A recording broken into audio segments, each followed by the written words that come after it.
Bismillahirrahmanirrahim. Assalamu alaikum ummaq dostlar.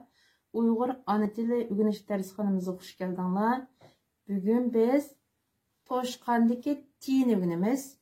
Toshqandagi ti. Toshqandagi ti. Bashti. Bashti. Bashti. Bashti. O'ttirati. O'ttirati. O'ttirati. O'ttirati. Ulanmati. Ulanmuti. Ulanmati. Ulanmuti. Yalg'uzti. Yalg'uzti. Yalg'uzti. Yalg'uzti. Toshqan. Toshqan. Toshqan. Toshqan. Kaptar. Kaptar.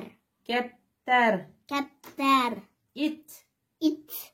It. It. Put. Put. Put. Put. Tiata. Tiata. Tiata. Tiata. Atiat. Atiat. Atiat. Atiat. Tiata titat. Tiata titat. Tiata titat. Tiata titat. A. A. Tiata. Tiata. Ata. Ata. A. A. Tiata. Tiata. Ata. Ata.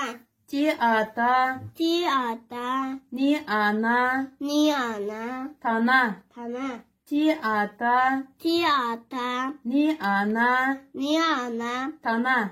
Tana. Bugünkü dersimiz muşayici bolsun. Keler qatımlıq derste görüşkünce Allah'a emanet bolunlar.